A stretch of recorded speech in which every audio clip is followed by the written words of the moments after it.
Hello friends, പുതിയൊരു വീഡിയോയിലേക്ക് എല്ലാ കൂട്ടുകാർക്കും സ്വാഗതം. അങ്ങനെ നമ്മുടെ രേവതിയെ കൂട്ടിക്കൊണ്ടുവരാൻ നമ്മുടെ സച്ചി പോകുന്ന നേരത്ത് ചന്ദ്ര പറയും, ഇതേ എൻ്റെ വീടാ, ഈ വീട്ടിൽ ആര് താമസിക്കണം താമസിക്കേണ്ടെന്ന് തീരുമാനിക്കുന്നത് ഞാൻ തന്നെയാ എന്ന് പറയുമ്പോൾ സച്ചി പറയും, അവളെ ഒരു തെറ്റും ചെയ്തിട്ടില്ല.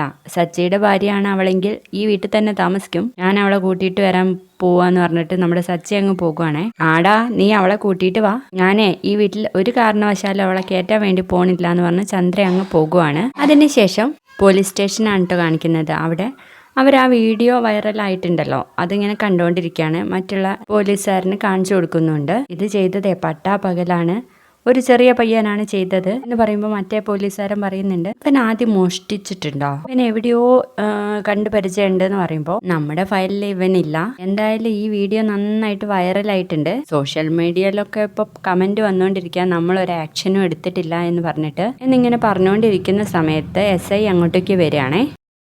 എന്നിട്ട് ഇവരോട് പറയുന്നുണ്ട്, ഇപ്പോൾ വൈറലായിക്കൊണ്ടിരിക്കുന്ന ഒരു വീഡിയോ നിങ്ങൾ എല്ലാവരും കണ്ടിട്ടുണ്ടാവുമല്ലോ. അപ്പൊ ആ കള്ളന്റെ മുഖം വ്യക്തമായിട്ട് അതിൽ കാണാം. അപ്പൊ അവൻ ആരാണെന്ന് അന്വേഷിച്ചറിഞ്ഞ് അവനെ ഉടൻ തന്നെ പിടികൂടണം എന്ന് പറഞ്ഞിട്ട് അയാൾ അങ്ങ് പോവാണേ. പിന്നീട് കാണിക്കുന്നത് നമ്മുടെ രേവതിയുടെ വീടാണ്. അവിടെ ഭയങ്കര ഷോക്കാണ്. അപ്പൊ രേവതിയുടെ അമ്മ പറയുന്നുണ്ട്, ഇനി നമ്മൾ എങ്ങനെ മോളെ നാട്ടുകാരുടെ മുഖത്ത് നോക്കും, അത്രയും അപമാനിക്കപ്പെട്ടില്ലേ നമ്മൾ എന്നൊക്കെ പറയാണ്. ആ സമയത്തായിരിക്കും നമ്മുടെ സച്ചി അങ്ങോട്ടേക്ക് എത്തുന്നത്. സച്ചിയെ കണ്ടതും രേവതി അങ്ങ് കെട്ടിപ്പിടിച്ച് കരയാണ്. അപ്പോഴേക്കും രേവതിയുടെ അമ്മ പറയുന്നുണ്ട്, മോനെ എൻ്റെ അടുത്ത് ക്ഷമിക്കണം എന്ന് പറയുമ്പോൾ, എന്തിനാ അമ്മ അങ്ങനെയൊക്കെ പറയുന്നതെന്ന് ചോദിക്കുമ്പോൾ, മോൻ ശരത്തിന്റെ കൈ ഒടിച്ചതിന് അമ്മ എന്തൊക്കെയാ അറിയാതെ പറഞ്ഞു പോയത്, അതുകൊണ്ട് എന്നോട് ക്ഷമിക്കണം എന്ന് പറയുമ്പോഴേക്കും ദേവും പറയുന്നുണ്ട് കേട്ടോ, ഞങ്ങളോട് ഏട്ടൻ ക്ഷമിക്കണം, ഞങ്ങൾ അറിയാതെ അന്ന് അങ്ങനെ പറഞ്ഞതെന്നൊക്കെ പറയും. അപ്പോൾ സച്ചി പറയുന്നുണ്ട്, അത് എൻ്റെ അമ്മയോടുള്ള ദേഷ്യം കാരണം അവൻ ചെയ്തു പോയതാണ്, അവനെ കുറ്റം പറയാൻ ഒക്കത്തില്ല, എല്ലാം ആ ആന്റണിയുടെ പണിയാണെന്നൊക്കെ പറയാം കേട്ടോ.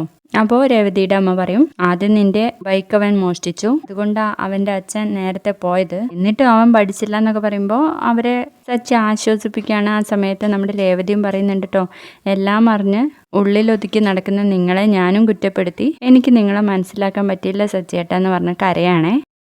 ഇങ്ങനെ കരയാത്ത രേവതി എന്നൊക്കെ പറയുമ്പോൾ രേവതി പറയുന്നുണ്ട്, ആ വാർത്ത പുറം ലോകം അറിഞ്ഞേക്കാന്ന് വെച്ചാൽ ഞങ്ങൾക്കുണ്ടാവുന്ന അപമാനത്തെ കുറിച്ച് സച്ചേട്ടന് നല്ല വ്യക്തത ഉണ്ടായിരുന്നു. പിന്നെ വീട്ടിൽ എന്നെ കയറ്റത്തില്ല, അതുകൊണ്ട് സച്ചേട്ടൻ എല്ലാ സത്യവും മൂടി വെച്ചു. ശരത്ത് വരെ സച്ചേട്ടനെ കുറ്റപ്പെടുത്തിയപ്പോൾ ഞങ്ങൾ അവനെ മാത്രമേ വിശ്വസിച്ചോളൂ എന്നൊക്കെ പറഞ്ഞ് കരയാണേ. അപ്പൊ നമ്മുടെ സച്ചി പറയുന്നുണ്ട്, അവന് മാത്രം തെറ്റു പറയാൻ ഒക്കത്തില്ല, എൻ്റെ അമ്മയും ശ്രുതിയും ഒക്കെ കൂടി അവനെ അത്രയ്ക്ക് അപമാനിച്ചിരുന്നു, അതുകൊണ്ടാണ് അവൻ ഇങ്ങനെ ചെയ്തത് എന്ന് പറയുമ്പോൾ നമ്മുടെ രേവതി പറയുന്നുണ്ട്, ആ ഫോണ് കാണാതെയപ്പോൾ സച്ചേട്ടൻ ടെൻഷൻ അടിച്ച് എന്തിനാന്ന് ഇപ്പോഴേ എനിക്ക് മനസ്സിലായത് എന്ന് പറയുമ്പോൾ നമ്മുടെ സച്ചി തന്നെ പറയാൻ കേട്ടോ, ഞാൻ എന്ത് പേടിച്ചിരുന്നോ അത് തന്നെ സംഭവിച്ചു, ആ വീഡിയോ എല്ലാവരും കണ്ടു, ഇനിയിപ്പോൾ എന്ത് ചെയ്യാനാണ്, ഇനി അത് കണ്ടതിനെ കുറിച്ച് വിഷമിക്കാതെ ഇനി നമുക്ക് എന്ത് ചെയ്യാൻ പറ്റും എന്നാലോചിക്കുക എന്നങ്ങ് പറയുന്ന നേരത്ത് അവിടേക്ക് 2 പോലീസുകാരെ എത്താണ് കേട്ടോ. അങ്ങനെ ആ പോലീസുകാർ വന്നിട്ട് ശരത്തിനെ ചോദിക്കുന്നു. അപ്പോൾ ശരത്ത് ഇവിടെ ഇല്ല എന്ന് പറയുമ്പോൾ ഒരു പോലീസുകാരൻ കയറി നോക്കുന്നൊക്കെ ഉണ്ട്. സാർ ഇവിടെ ആരും ഇല്ല എന്ന് പറയുമ്പോൾ അവൻ എവിടെയെന്ന് ചോദിക്കുകയാണ്. അപ്പോൾ സച്ചി പറയുന്നുണ്ട് ഇവിടെ ഇല്ല എന്ന് പറയുമ്പോൾ പോലീസുകാരൻ പറയുന്നുണ്ട്, ഞങ്ങൾ അറസ്റ്റ് ചെയ്യാൻ വേണ്ടിയിട്ട് വന്നതാണ്. അപ്പോൾ സച്ചി പറയുന്നു, അവനൊരു തെറ്റും ചെയ്തിട്ടില്ലാന്ന്. നിങ്ങളും കണ്ടിട്ടുണ്ടാവല്ലോ ആ വൈറലായ വീഡിയോ, അങ്ങനെ കണ്ടിട്ട് അവൻ മോഷ്ടിച്ചതെല്ലാം തോന്നുന്നുണ്ടോ എന്ന് ചോദിക്കുക. സാറേ, ആ വീഡിയോയിൽ കാണുന്ന ആ സ്ത്രീ എൻ്റെ അമ്മയാണ്, എൻ്റെ അമ്മയുടെ ക്യാഷാണ് അവൻ മോഷ്ടിച്ചത്, അത് അവനെ അത്രയും അപമാനിച്ചു വിട്ടതുകൊണ്ടാണ് എൻ്റെ അമ്മയ്ക്ക് എൻ്റെ ഭാര്യയെയും ഇവരുടെ കുടുംബത്തെയും തീരെ ഇഷ്ടമല്ല, അതുകൊണ്ട് ഒരിക്കൽ അവൻ വീട്ടിൽ വന്നപ്പോൾ അമ്മയുടെ ക്യാഷ് മോഷ്ടിച്ചു എന്ന് പറഞ്ഞവനെ തല്ലിയിരുന്നു, എല്ലാവരുടെയും മുന്നിൽ വെച്ച് അത്രയും അപമാനിച്ചപ്പോൾ അവനും പറഞ്ഞു, ഞാൻ നിങ്ങളുടെ ക്യാഷ് എടുത്തിട്ടില്ല, പക്ഷേ നിങ്ങളുടെ ക്യാഷ് എന്തായാലും മോഷ്ടിച്ച് ഞാൻ കാണിച്ചു തരാമെന്ന് പറഞ്ഞിട്ടാണ് പോയത്, ആ വാശിയിൽ ചെയ്തു പോയത്, ചെറിയ പയ്യനല്ലേ സാർ എന്നൊക്കെ പറയുമ്പോൾ, അപ്പോൾ മോഷ്ടിച്ചത് മോഷണം അല്ലാതായി തീർന്നില്ലല്ലോ, എന്തായാലും അവനെ ഞങ്ങൾക്ക് അറസ്റ്റ് ചെയ്തേ പറ്റൂ എന്ന് പറയുമ്പോൾ ഞങ്ങളുടെ കുടുംബ പ്രശ്നം സർ വിട്ടുകളാ എന്ന് സച്ചി പറയുമ്പോൾ, ഇല്ലില്ല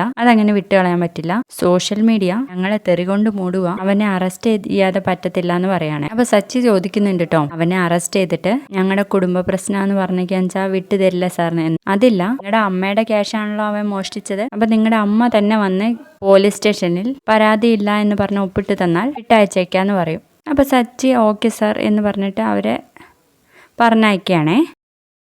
അങ്ങനെ ആ പോലീസുകാർ പോയി കഴിഞ്ഞപ്പോൾ തന്നെ രേവതിയുടെ അമ്മ രേവതിയുടെ അച്ഛന്റെ ഫോട്ടോയ്ക്ക് മുന്നിൽ വന്നിട്ട് കരഞ്ഞ് പ്രാർത്ഥിക്കുന്നുണ്ട് കേട്ടോ. ഞാൻ ഇനി പോലീസ് സ്റ്റേഷനിൽ കയറേണ്ടി വന്നാൽ ഞാൻ വേഗം നിങ്ങളുടെ അടുത്തേക്ക് വരും കൃഷ്ണേട്ട എന്ന് പറഞ്ഞിട്ട്. അപ്പോൾ നമ്മുടെ സച്ചി ആശ്വസിപ്പിച്ചിട്ട് അവിടെ കൊണ്ടുപോയി ഇരുത്തുന്ന സമയത്ത് ഒരു ഫോൺ വരുന്നുണ്ട്. അപ്പോൾ ദേവു ആണ് കേട്ടോ ഫോൺ എടുക്കുന്നത്. അപ്പോൾ അപ്പുറത്തെ വീട്ടിലെ ഭാവിയേട്ടനായിരിക്കും വിളിക്കുന്നത്. അപ്പുറത്തെ ബിൽഡിങ്ങിൽ ശരത്ത് കയറി നിൽപ്പുണ്ട് എന്നാണ് കേട്ടോ പറയുന്നത്. അപ്പോൾ അത് നേരെ നമ്മുടെ സച്ചിയോടും രേവതിയോടും അമ്മയോടും ഒക്കെ പറയുന്നുണ്ട്. അങ്ങനെ എല്ലാവരും കൂടി അവിടേക്ക് ഓടിപ്പോകുന്നു. അങ്ങനെ മുകളിലേക്കൊക്കെ കയറി പോകുമ്പോൾ അവിടെ ഒന്നും കാണുന്നില്ല കേട്ടോ ശരത്തിനെ. അങ്ങനെ ഓരോരോ റൂമിൽ വന്ന് നോക്കുമ്പോഴും അവിടെ ഒന്നും കാണുന്നില്ല. അവസാനം ഒരു റൂമിൽ വന്ന് നിൽക്കുകയാണ്. അയ്യോ സച്ചേട്ടാ, അവൻ ഇവിടെ ഒന്നും കാണുന്നില്ലല്ലോ എന്ന് പറയുമ്പോൾ ആ വിളിച്ച ആള് അവിടെ തന്നെ ഉണ്ടാവേ. അപ്പൊ അയാൾ പറയുന്നുണ്ട്, അവൻ ഇവിടെ നിന്ന് എങ്ങോട്ടും പോകാനുള്ള സാധ്യതയില്ല, ഇതിന്റെ ഉള്ളിലേക്ക് കയറി പോകുന്നത് ഞാൻ കണ്ടിട്ടുണ്ടെന്ന്. അങ്ങനെ അവിടെ തന്നെ നിന്നിട്ട് ശരത്തെ ശരത്തെ എന്ന് വിളിക്കുന്നു. അവസാനം സച്ചിക്ക് ദേഷ്യം പിടിച്ച് ശരത്തെ എന്ന് വിളിക്കുമ്പോൾ അവർ നിൽക്കുന്ന ആ ഒരു റൂമിന്റെ ഒരു പില്ലറിന്റെ അടുത്ത് ചാടാൻ വേണ്ടി ഇങ്ങനെ റെഡിയായി നിൽക്കുക കേട്ടോ. അപ്പൊ ശരത്ത് അവിടെ നിന്ന് കരയുന്നത് നമ്മുടെ സച്ചി കാണാണ്. അയ്യോ ചാടല്ലേ ചാടല്ലേ എന്നൊക്കെ പറയുമ്പോൾ സച്ചേട്ടാ അടുത്തേക്ക് വരല്ലേ, ഞാനിപ്പോ ചാടുന്നു പറഞ്ഞിട്ട് ഭീഷണിപ്പെടുത്തി അവിടെ നിൽക്കുകയാണ്. രേവതിയും അമ്മയൊക്കെ ഇങ്ങനെ കരഞ്ഞിങ്ങനെ മോനെ അങ്ങനെ ചെയ്യല്ലേ എന്നൊക്കെ പറഞ്ഞ് നിൽക്കുക കേട്ടോ. അപ്പൊ ശരത്ത് പറയുന്നുണ്ട്, എല്ലാവരുടെയും മുന്നിൽ ഞാൻ അപമാനിക്കപ്പെട്ടു, ഈ ലോകത്തിന്റെ മുന്നിൽ ഞാൻ കള്ളനായില്ലേ, ഇനി എനിക്ക് ജീവിക്കേണ്ട, എന്നെ പോലീസ് അറസ്റ്റ് ചെയ്യും, എനിക്ക് പേടിയാവുന്നു സച്ചേട്ടാ എന്നൊക്കെ പറഞ്ഞ് ഇങ്ങനെ കരയാണ്. അപ്പോഴും സച്ചി പിടിച്ചു വലിക്കാൻ വേണ്ടിയിട്ട് ശ്രമിക്കുന്നുണ്ട്. സച്ചേട്ടാ അടുത്തേക്ക് വരരുത്, ഞാനിപ്പോൾ ചാടും എന്ന് പറഞ്ഞിട്ട് അങ്ങനെ നിൽക്കുവാണ്. ആ സമയത്ത് നമ്മുടെ സച്ചി പറയുന്നുണ്ട്, എടാ മോനെ, നീ ഉദ്ദേശിക്കുന്ന പോലെ ഈ ബിൽഡിങ്ങിന് അത്ര തന്നെ ഉയരമില്ല,